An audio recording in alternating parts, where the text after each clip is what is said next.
सभी राष्ट्रभक्तों और देश प्रेमियों को नमस्कार। दोस्तों, आज मेरा देश फिर से संकट में घिर चुका है। देशद्रोही, देश के दुश्मन चारों तरफ से घेर कर इस देश को तोड़ने में लगे हैं, पूरी शक्ति के साथ लगे हैं। अरे दुश्मन है कौन?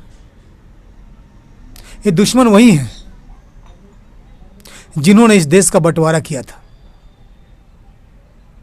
जिन्होंने इस देश को बांटने में अपनी अहम भूमिका निभाई थी। देश तो बट गया, लोग तो चले गए, लेकिन ये लोग यहीं रह गए। ये जिहादी मानसिकता वाले लोग जो यहां रह गए, वो इस सोच के साथ कि भविष्य में इस देश को फिर से तोड़ना है, इसको फिर से बांटना है, और इस मकसद को पूरा करने के लिए वो अपने जनसंख्या बढ़ाना शुरू किए। और आज जब इनकी जनसंख्या 40 करोड़ पहुंच गई है, तो इनके अंदर का पाप बाहर निकलने लगा। साफ साफ शब्दों में इन्होंने ये कहना शुरू किया कि हम तो 40 करोड़ हो गए हैं, हमें अलग मुल्क चाहिए, या इस देश में शरिया कानून लागू करो। देखिए इन धूर्तों को, इन बेईमानों को, जो बात तो भाईचारे की करते हैं। हम सब भाई भाई हैं, हिंदू मुस्लिम एक हैं, गंगा जमुना तहजीब की बात करते हैं, लेकिन ये कितने धूर्त हैं, इनकी धूर्तता का पता चल चुका है, सब भेद खुल चुका है। ये सब जिहादी मानसिकता के थे और हैं। ये कभी भी मानवतावादी नहीं बन सकते। शैतानियत इनके खून में है और रहेगा, हमेशा रहेगा। जब से पैदा हुआ है तब से आज तक पूरा इतिहास पढ़कर देख लीजिए, एक भी अच्छा काम इन लोगों ने नहीं किया है, सिवाय लोगों को सताने, डराने, मारने, काटने की। बस यही इनका पेशा है और यही इनकी मानसिकता है। आप देख सकते हैं कश्मीर में, जहां हजारों साल से हिंदू रह रहे थे, उनको पूरा विश्वास था कि सब पड़ोसी हैं, कोई कुछ नहीं करेगा। लेकिन क्या हुआ आपने देखा, और पूरा देश खामोश रहा। किसी भी अपराधी को दंड नहीं मिला, कोई जांच पड़ताल नहीं हुई। और ताजा घटना दिल्ली की है, आपके सामने घटी। निर्दोष लोगों को मारा गया, काटा गया, मारकर गटर में फेंक दिया गया। कम से कम 500 घर और दुकानें हिंदुओं की जला दी गई। क्या दोष था उनका? क्या किया था उन्होंने? कुछ नहीं किया। बस ये साजिश है, यही तरीका है जिहादियों का, आतंकवादियों का, किसी तरह से हिंदुओं को डराते रहो, धमकाते रहो, ताकि अपना घर बार छोड़कर भाग जाएं या बेच दें, और हमारा समाज बढ़ता चला जाए। और इसी तरह से ये कांड कर रहे हैं देश के कोने कोने में। तो इस तरह से ये दुश्मन घर के अंदर है, घर के बाहर कोई दुश्मन नहीं है। घर के बाहर का दुश्मन चीन और पाकिस्तान, उससे कोई खतरा नहीं है। खतरा भीतर के इन जिहादियों से है। ये आतंकवादी देशद्रोही गद्दारों से। जो षड्यंत्र रच रच कर किस तरीके से हिंदू संस्कृति को खत्म करने, हिंदू का विनाश करने का ये चाल चल रहे हैं, षड्यंत्र कर रहे हैं। तब हिंदू राष्ट्रभक्तों, देश प्रेमियों, अब आपको सोचना है कि आपको कैसे बचना है और देश को बचाना है, ताकि आप भी शांति से जिएं और आपकी आने वाली पीढ़ियां भी शांति से जी सकें। इसलिए इन जिहादियों को, इन देशद्रोहियों, आतंकवादियों को रोकना होगा। कुछ ऐसी व्यवस्था करनी होगी कि हमेशा हमेशा के लिए ये शांत हो जाए, या इनके अंदर भी वो डर पैदा हो कि अगर हम शांत नहीं हुए तो हमारे ऊपर भी गाज गिर सकती है। इसके लिए क्या रास्ता हो सकता है जो हमारी सोच से है, और शायद जितने भी राष्ट्रभक्त हैं, जितने भी देश प्रेमी हैं, उनकी भी सोच है। क्योंकि इसी मीडिया पर हम अक्सर देखते रहते हैं लोगों के जो कमेंट आते हैं फेसबुक पर या यूट्यूब के थ्रू, तो हम कहना ये चाहते हैं कि देश को सुरक्षा कवच पहनाने की जरूरत है। और वो सुरक्षा कवच है कि देश को हिंदू राष्ट्र बनाया जाए। वो हिंदू राष्ट्र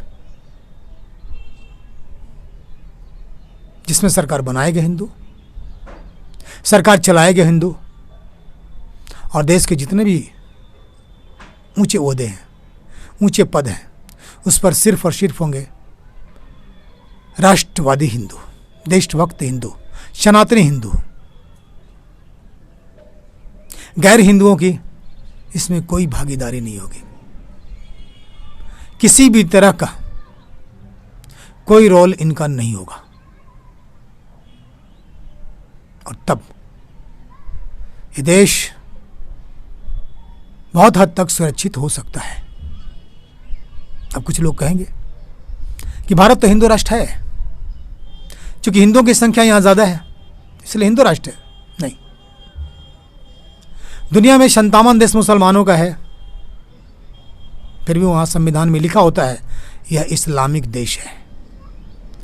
बंटवारा हुआ देश का पाकिस्तान घोषित हो गया, संविधान में लिख दिया गया यह इस्लामिक देश है। बांग्लादेश के संविधान में लिखा हुआ है यह इस्लामिक देश है। तो भारत के संविधान में क्यों नहीं लिखा हुआ है कि भारत एक स्वतंत्र हिंदू राष्ट्र है? ये होना चाहिए लिखित। वो राष्ट्र उन्हीं तर्जों पर, जैसे मुस्लिम राष्ट्रों में मुस्लिम के सिवा उनके प्रशासन में उनके ऊंचे ओहदे जितने भी हैं विभागों के, गैर मुस्लिम नहीं होता है, और इसलिए वो सुरक्षित है, निश्चिंत है। उनको देश का बर्बाद होने का, टुकड़े होने का खतरा नहीं है। लेकिन हमारे देश में है,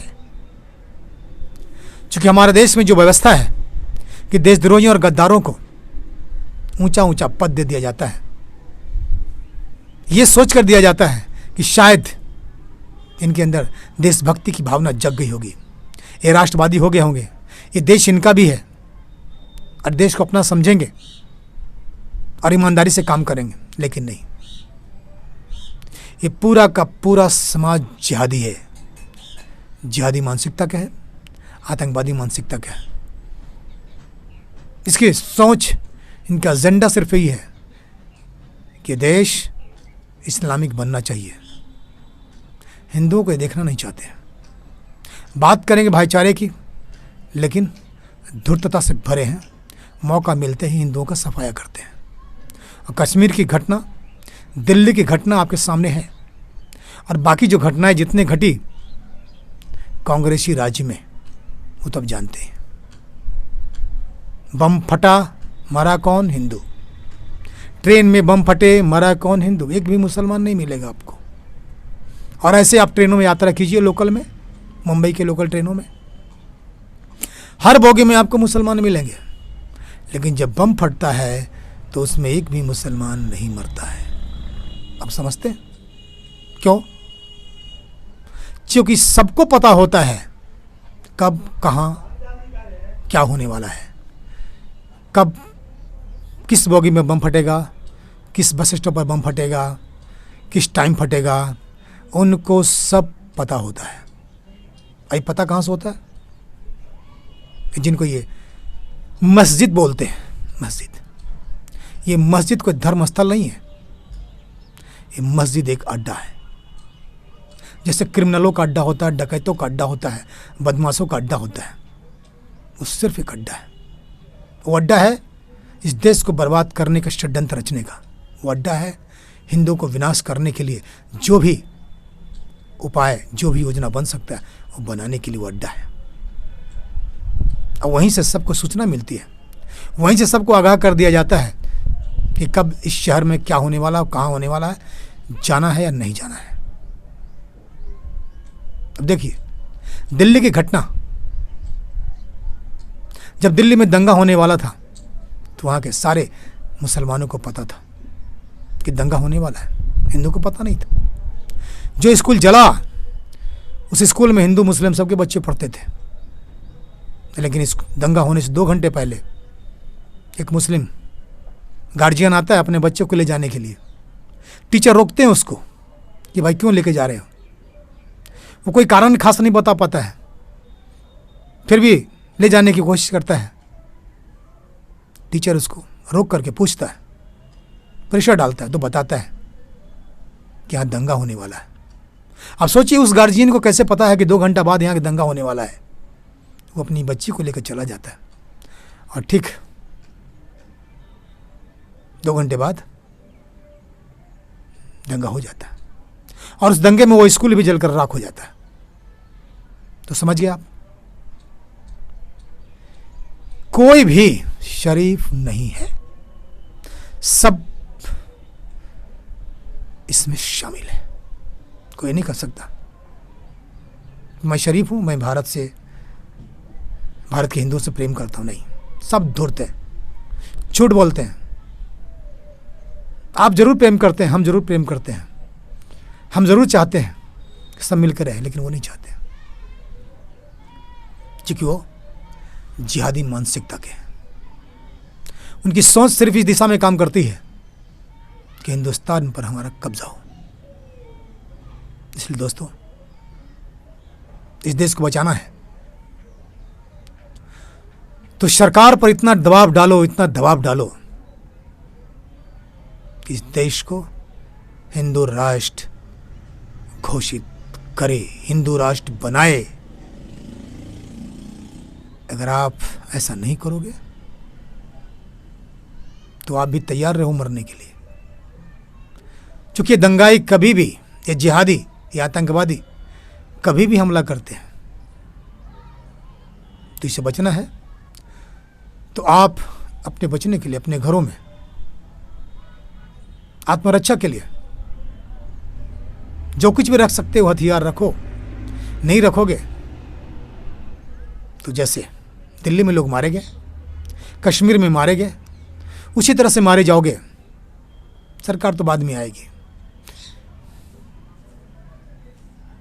सरकार के भरोसे मत रहो और इस कानून के भरोसे मत रहो कि देश का कानून, इस देश का कानून तो इतना घटिया, इतना गिरा हुआ है, इतना लंगड़ा, लुल्ला, अंधरा, सब बोल सकते हो।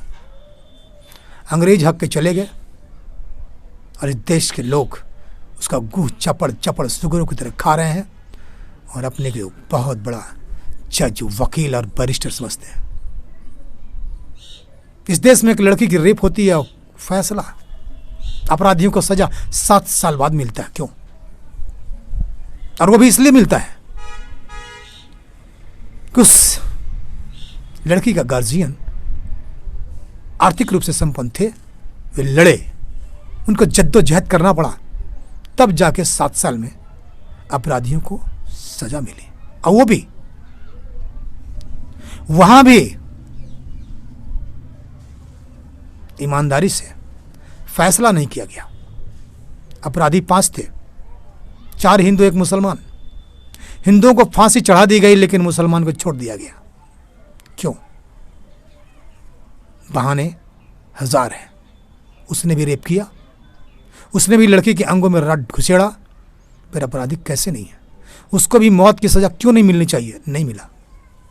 समझ रहे हैं आप कि इन देशद्रोहियों की पकड़ कहाँ तक है? सुप्रीम कोर्ट, देश के हाई कोर्ट कहाँ कहाँ जिहादी बैठे हैं, आतंकवादी बैठे हैं, देशद्रोही बैठे हैं, गद्दार बैठे हैं। सुप्रीम कोर्ट में भी देशद्रोही और गद्दारों की कमी नहीं है। जज की कुर्सी पर बैठकर वो गद्दारी करते हैं, जिहादी मानसिकता के, आतंकवादी को छोड़ने के लिए आधी रात को कोर्ट खोलते हैं, फैसला करते हैं, और आम पब्लिक की फैसला करने के लिए सालों साल लग जाता है। एक गरीब किसान अपना जमीन दबंगों से छुड़ाने के लिए कानून के पास आता है। कानून क्या करता है? ये न्यायालय क्या करता है? केस मुकदमा शुरू कर देता है, केस लड़ो। ये केस कब तक लड़ेगा? कोई इसका डेट है? नहीं है। अब वो बेचारा केस लड़ने में अपना बाकी ज़मीन बेच देता है। ज़मीन कहाँ बचाने आया था, बाकी ज़मीन घर बार बेचकर केस लड़ता है। आओ इन लुटेरों को जो बैठे हैं काले कोट पहनकर, जजों, वकीलों, बैरिस्टरों, चपरासियों, सबको पैसा बांटो, चले जाओ। ये है इंसाफ का तरीका। 35-40 साल गुजर जाते हैं, लोग बेचारा मर जाता है इंसाफ के इंतज़ार में। तो ऐसे कानून की क्या ज़रूरत है? क्या व्यवस्था है? इसलिए इस कानून के भरोसे आप मत रहिए। आप अपनी पूरी शक्ति लगा दीजिए। अगर 100 करोड़ हैं तो 100 करोड़ को मैं कहता हूं, जो देशभक्त हैं, जो राष्ट्रभक्त हैं, कि आप सरकार के ऊपर इतना दबाव डालिए, इतना दबाव डालिए कि इस देश को वो हिंदू राष्ट्र बनाए। संविधान को बदल डालो, कानून को बदल डालो। जब तक नहीं बदलोगे मारे जाओगे। आने वाला दिन बहुत बुरा होगा। इसलिए अपनी पूरी शक्ति लगाओ। और ये सरकार है जो, यही सरकार आपके लिए काम कर सकती है। खुदा ना खास्ते अगर ये सरकार ये काम नहीं करती है और आने वाला समय में ये सरकार के हाथ से अगर ये सरकार का अधिकार गया और जिहादी आ गए,